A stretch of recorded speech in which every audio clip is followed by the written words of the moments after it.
And indeed, Moses Wetangula is our first guest on News Night tonight. Thank you so much, Senator, for making time for us tonight. But before we begin with that, first, this. Hatuna shida ya kwenda kukutana na Uhuru, hiyo ni hiari yake. Let my brother Raila and ODM keep their seat of the minority and let the game begin. If anybody wants a divorce, it will be noisy, it will be messy, it will be unhelpful, and it will have casualties. Simba, Simba, Simba. Fisi akitaka kula watoto wake, anaanza kuambia wananuka kama mbuzi. Safari yetu na wewe imekwisha, mimi sasa niko na safari yangu. NASA is now a moribund organization. NASA is history. And that is exactly where I begin, and that is why I began by asking you, Senator, whether you are in NASA or not, or whether even NASA exists. Again, what you just said there, the last fight we had, NASA, in your opinion, is a moribund organization. It is history, and those who ignore history run the risk of repeating mistakes. What exactly do you mean by this? Exactly what the words mean, Mohammed. NASA was a great idea, mooted by my brother Musalia Mudavadi, embraced by all of us who are in code, and it captured the imagination of Kenyans. We did the best we did. We went to elections. The results, everybody knows. After elections, there has been a consistent and persistent conduct by members of NASA that has led to my conclusion that NASA is now moribund. Moribund means it is in ICU, it is inactive, it is in abeyance. And that's a fact. Because if you look at what's going on, the ODM brigade are busy talking as ODM anywhere and everywhere they go. So is Ford Kenya. So is Ford Kenya, and we have no apologies to that. So is Wiper, so is ANC. But ANC and Ford Kenya are engaged in discussions of a possible merger. That must be emphasized. And I'll come back to that. Yes. So my question again, are you in NASA or not? Technically, I'm in NASA because I am in parliament under the NASA coalition. Ford Kenya is not a party in parliament. Right. ODM is not a party in parliament. You'd rather than not be in NASA, is that what you're saying? Let me finish. Okay. All the four parties, ODM, Wiper, ANC, and Ford Kenya, are not parliamentary parties.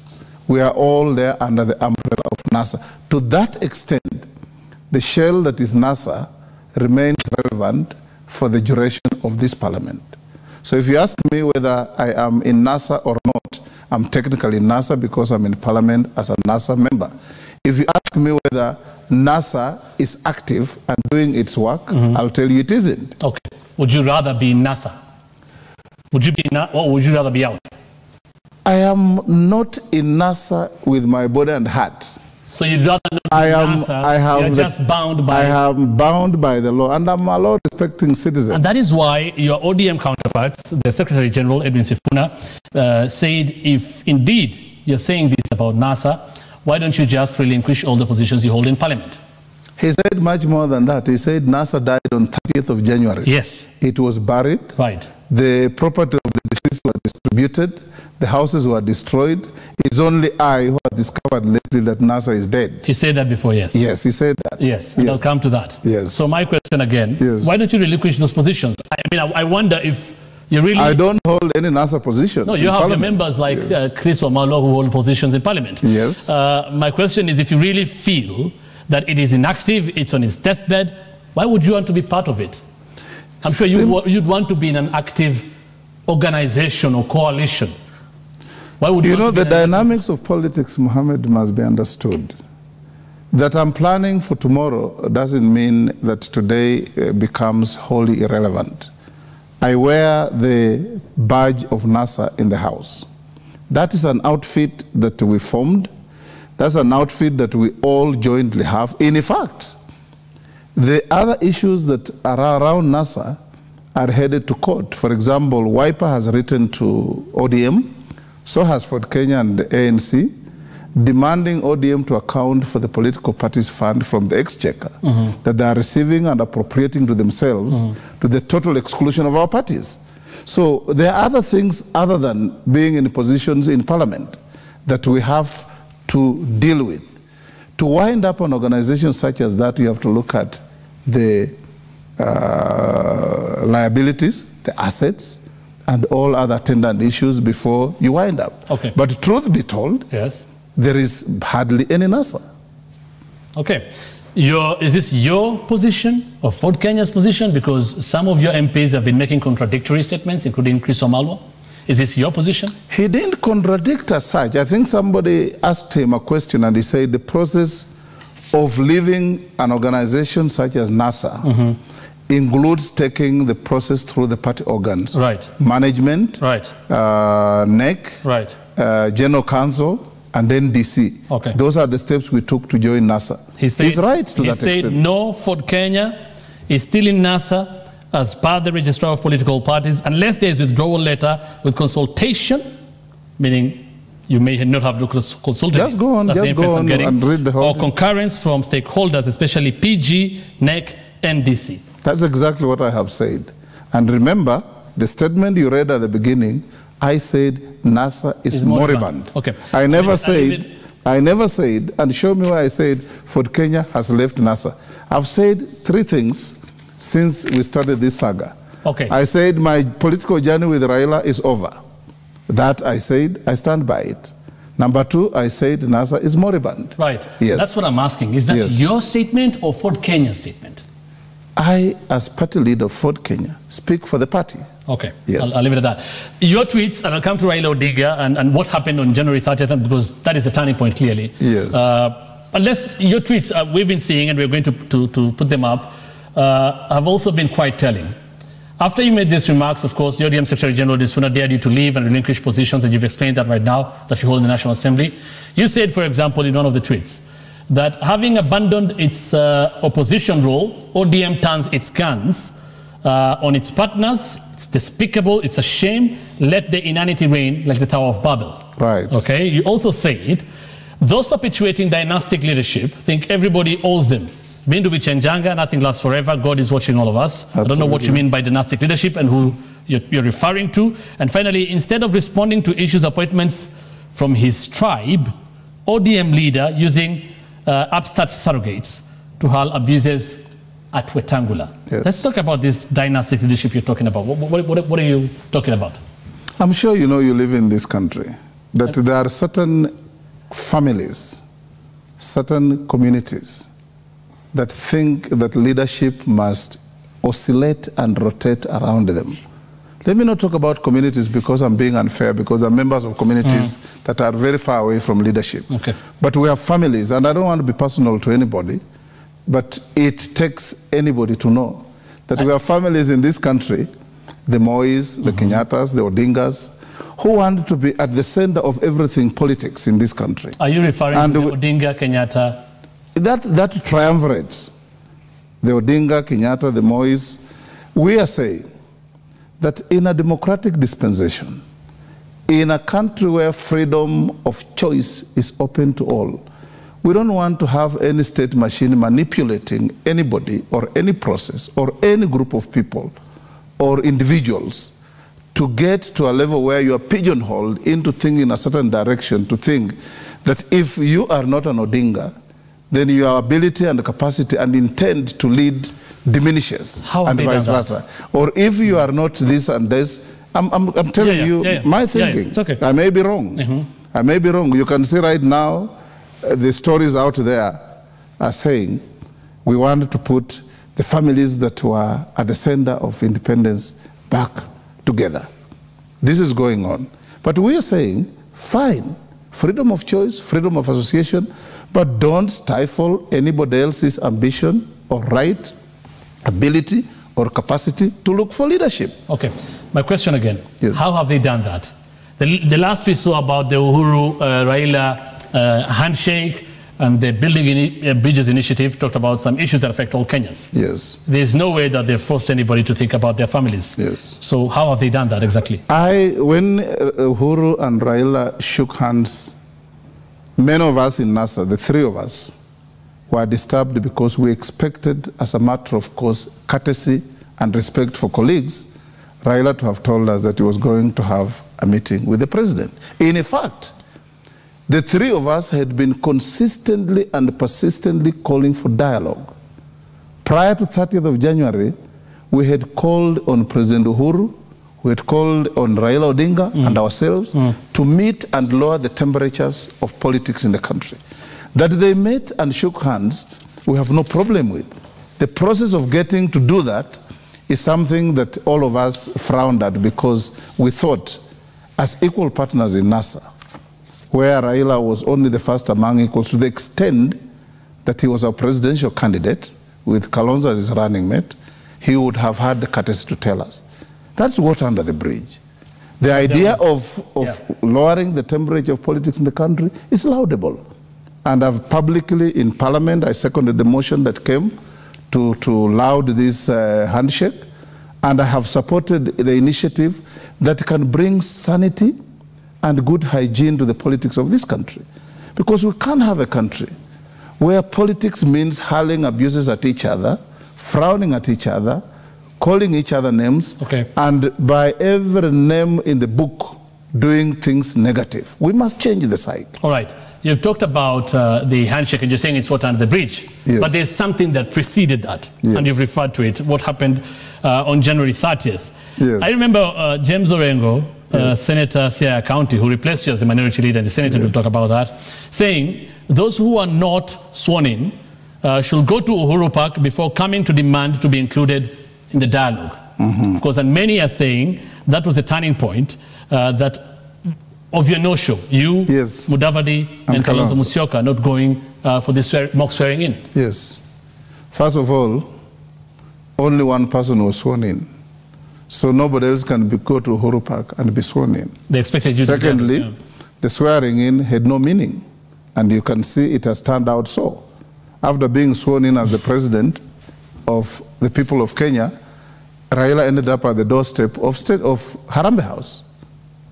But you didn't raise this before? To recognize Uhuru as the president of Kenya and to start working under him, which he is. Number two, on the eventful day, 30th of January, we had a series of meetings. We had a technical team which was acting and advising on these matters. And the general consensus was it was a wrong idea. It was going to be untenable, both in law and in fact. It was unconstitutional, and it was likely to plunge this country into a bloody situation. Raila knew this. We all knew this. And he called us to a meeting and told us, gentlemen, if I go to Uhuru Park and I'm arrested, I need people to fight for me. Stay out of it and let me do my bit. There are many other details that I don't need to... Stay out of it, meaning don't come? Don't come. Well, that is not what... Then, let me go on. No, it's okay. Then, on the eve of this day, we met somewhere in a safe house in Karen, where we have always met. And Raila gave us a Nigerian number and said, this is the number on which I'll be communicating. Tomorrow, I'll be at home, we meet, and let's agree what to do. Right? The next day, he calls me, I don't know if he calls my other colleagues, and tells me, let's go to the safe house. Then later, he called the other two and told them to come to the same safe house. I left my house. As I reached the gate of the safe house, he told me that house is heavily bagged and surveilled. Go back, I'll call you and tell you where to meet. I went back and called the other two who were also nearly getting there. And we agreed to meet elsewhere. And he told us, wait there. I'll call you. We waited, and at some point, we saw him entering Uhuru Park. He hadn't called us to tell us where he was, what he was doing, who he was with, and how we could find a way to where he was. Fine. I mean, we've had a different, I mean, this is your take, that is which is, I mean, fair enough to give you... There could be variations here and there. Variations all over, no doubt about it. Copycats. Yes. There are variations all over, because when he spoke to Senator Orengo about this, he said actually the three of you were together, you were not responding, and you did not come, as was agreed. But my question is, Orengo is not my spokesman. I'm telling you what happened. Exactly. And I'm a man of integrity and respect, self-respect. Okay. Yes. I'm just saying we're getting a lot of versions of this. Yes. Okay. Fair, I mean, fair enough, and with all due respect to what you're saying. But I'm not going to spend time to find out who's saying. In fact, that those things of history should not hold us hostage. But my Let's look to the future. Exactly. My question is, Senator Wetangula, if it was it necessary for Raila Odinga to call you to tell you to come? You could have made your way to Uhuru Park if you wanted to. I told you he had advised us. Not to go because of security concerns. He had advised us that, look, this thing is dangerous. I can be arrested. I'll need people to fight for me. Okay. Yes. I don't know what his story is, but that's what he told us. And this can be corroborated by Kalonzo Musyoka, by Musalia Mudavadi. One of the highlights after the Kenyatta-Odinga handshake was your removal as a Senate Minority Leader. Yes. This is when you talked about a divorce, if they want a divorce, it to be messy, noisy, and with casualties. Some political pundits actually label it as you being the casualty of the handshake. You said later that you don't even need that position and that Odinga was actually behind your ouster. He planned and executed it, yes. How? I know for a fact. The majority party within NASA is ODM. Mm-hmm. And I can tell you the manner in which Raila runs his party is like a Gestapo. Nothing happens without his causation. And I took... His party, not the coalition? His party, and he tried to extend those dictatorial tendencies into the coalition, or being intolerant to other opinions and being very impatient when somebody is explaining something and so on. But that is his, perhaps how his character is, and we cannot slight him for it. Everybody has a weakness of some sorts. I also do have some weaknesses too. But after the events of 30th, a lot of stories started cropping around. The same people who used to stand up and say how WETA speaks for them and how WETA is solid and does this and that, started saying, oh, you are a great man, but your greatness ended on 30th of January because you are not at Uhuru Park.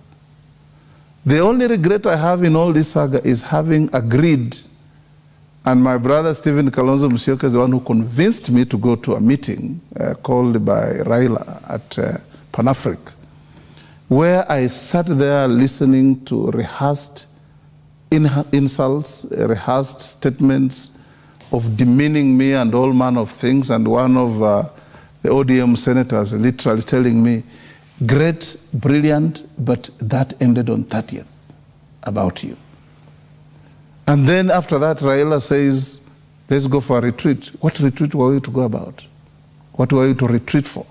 And immediately we came out of the meeting, we go out there, and he started telling the media that we had discussed about his handshake and so on, and, which was not true. But you were there. I was there. Okay, and I'll come to that. I was there. I don't know why you didn't object to that. Yes. No, when I was there. But first, you don't quarrel in public unnecessarily, okay, especially when it's not helpful. Okay, I'll come to that. Let me just get this. First, in all fairness to Raila Odinga, he responded to you this way in a statement. He said, the senators accused Mr. Wetangula in his presence of being aloof, selfish, arrogant, and having the tendency to impose decisions on them under the pretext that they were directives from the summit, which was often not the case.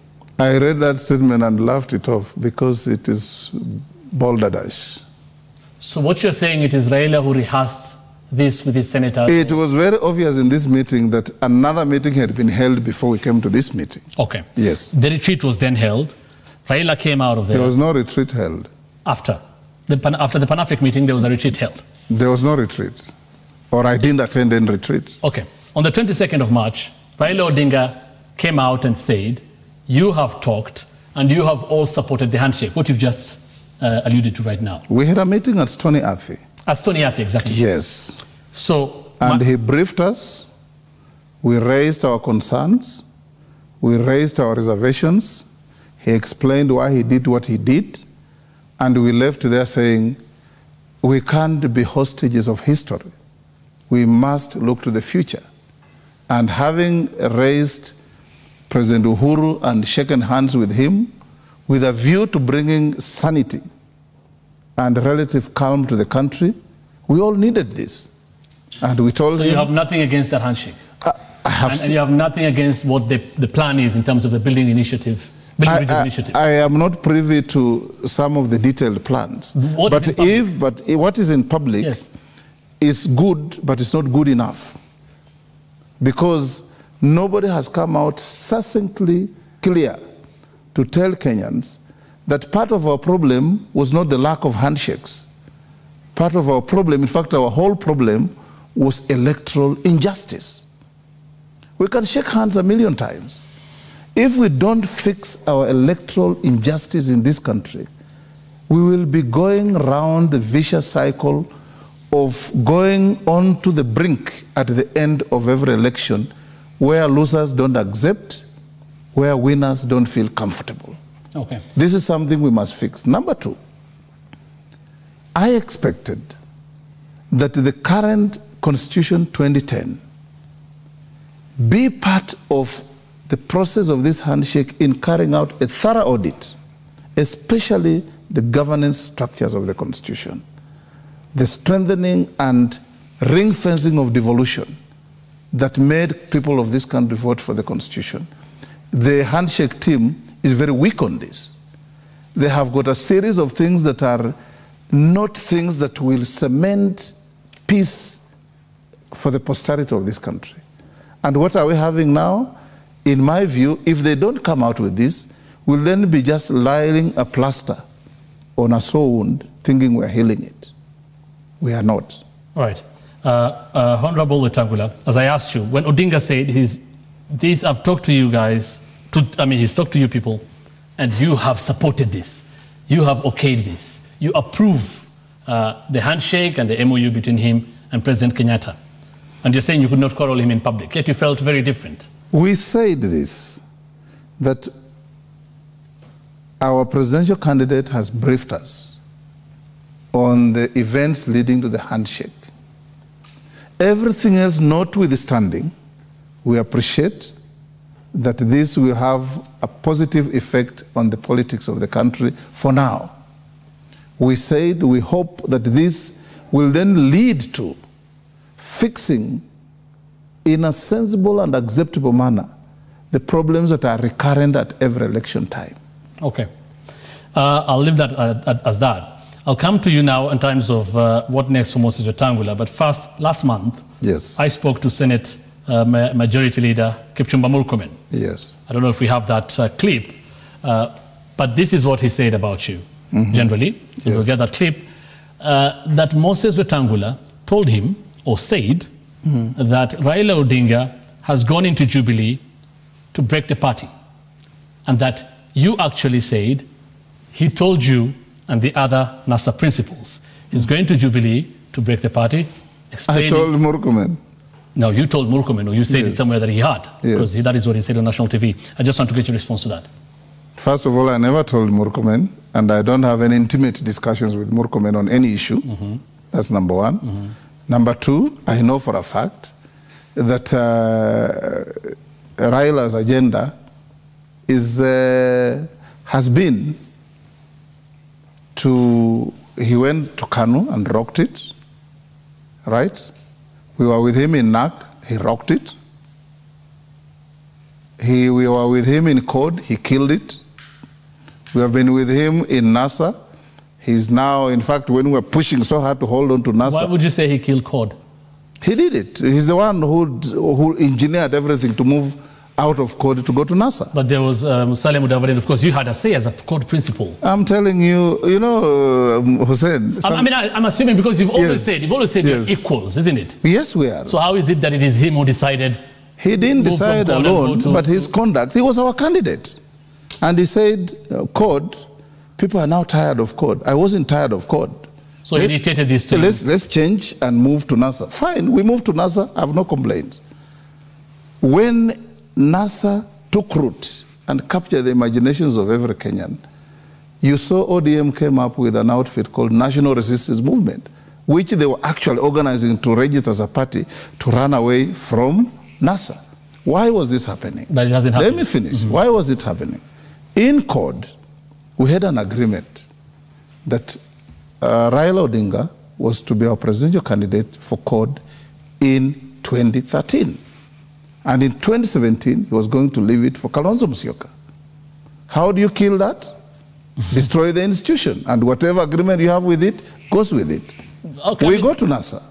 Yes. Again, with all due respect to what you're saying, yes, you are principled with Raila Odinga, and yes, so is Kalonzo Musyoka. Yes. I mean, unless you're telling me Raila Odinga was dictating to you as equals, because you've always claimed you're we equals. Are equals. So how is it that you have been, you're not happy with this, but Mohammed, you are not a politician. Sometimes you may not understand the dynamics of politics. What dynamics? The dynamics of politics are sometimes you have to let go for the good of what you are pursuing. We were looking for the leadership of this country. We were together.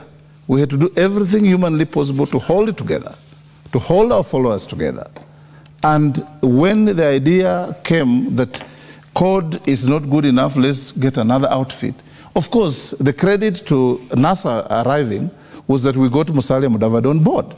Okay. And he energized our campaign. And he brought in additional strength and force. So CORD remained behind, okay, with all the agreement, with all the promise that Kalonzo was to be our candidate. We said, fine, we didn't win 2013, let's give our brother another chance. He went into the elections. All right. Now as NASA. Moving forward, yes, so you've had speculations lately, and recently we saw you in a handshake with Eugene Wamalwa. Yes. And Rashid Ochesa was also there. Yes. But, I mean, first there's been speculation that you are warming up to the deputy president and probably his 2022 ambitions. I have 2022 ambitions, man. Yourself?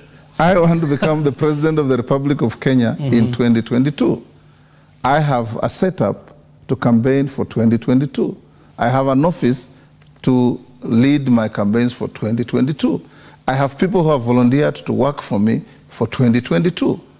How do I decamp to somebody else?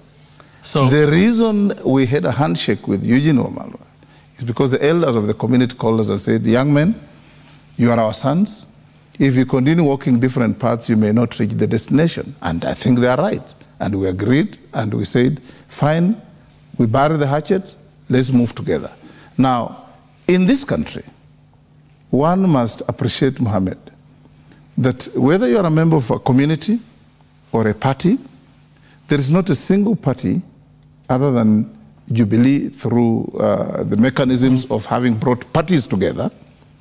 There hasn't been a single party that on its own can walk the narrow path and reach the pinnacle of power.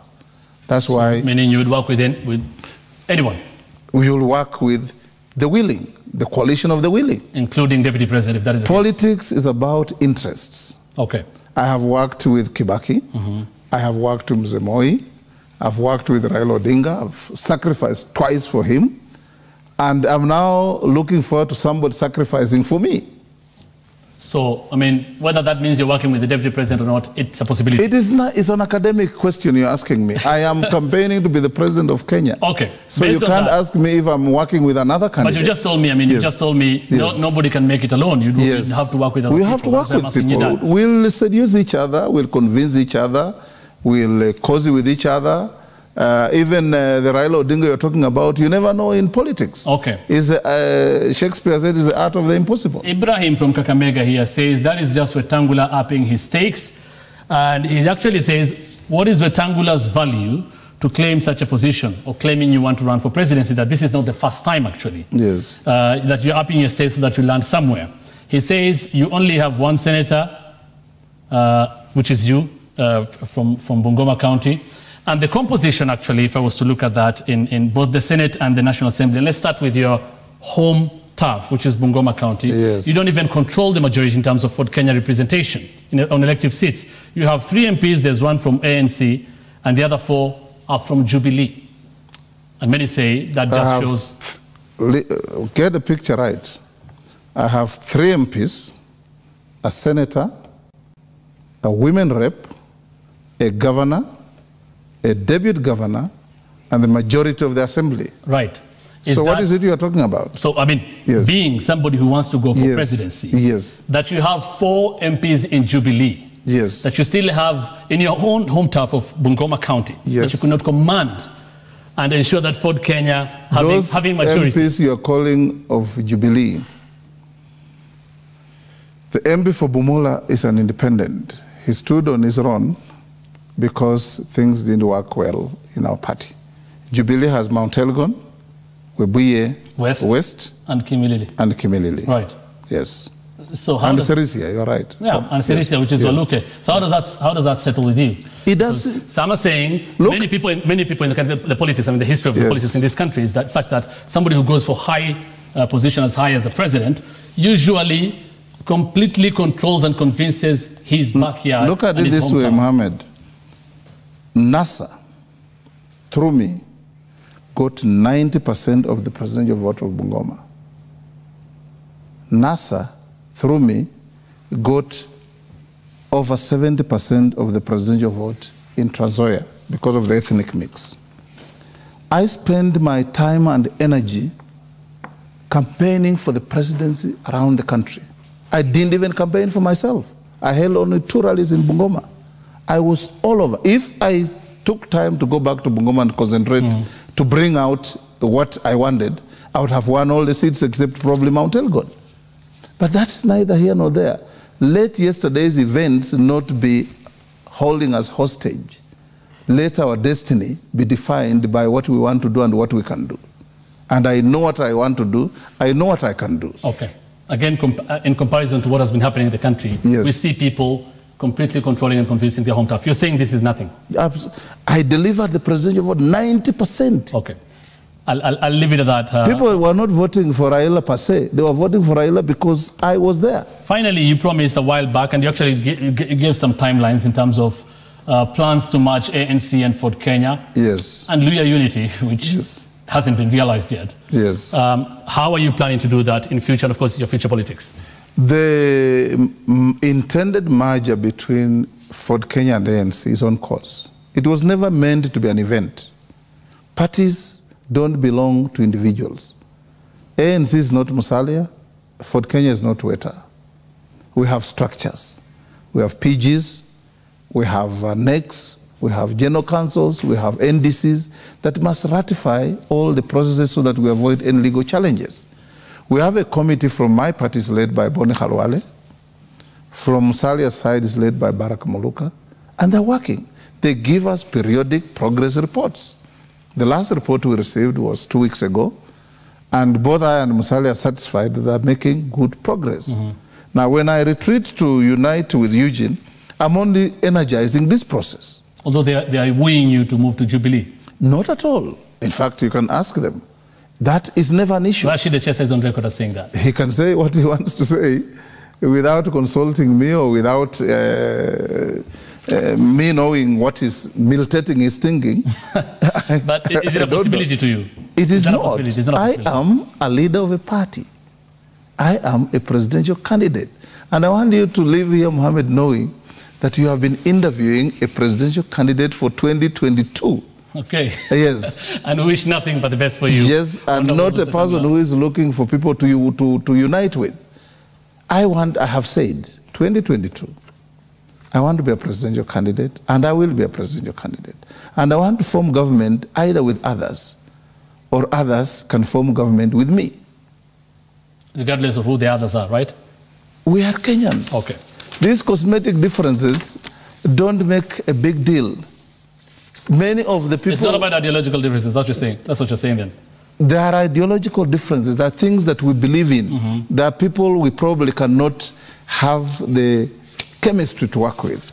There are other people whom we must also sacrifice to say, this country is bigger than my personal preferences. How do we come together? And how do they tolerate me as WETA to be the first among equals within them? All right, I'll have to leave it there. Moses Wetangula, Senator, Bungoma County, and wish nothing but the best for you. Thank you, man. Speaking to you. Do I have your vote? Let's talk about after this. Wait for me, then I'll tell you after this. But thank you so much for making time for us, Honorable Moses Wetangula. This is Newsnight. I must congratulate you for this wonderful studio. Thank you, and we congratulate you. I've been here many times, and today I see a completely changed citizen enterprise. And to my friend Macharia, congratulations. Yes, and our congratulations, of course, to them. Yes. And it means I'm being told that Lipo Jambo. And of course, you're the first one to grace News Night, this show tonight. Thank you for giving me this honor, this privilege. Thank you for making time for us. I'll cherish it. Thank you.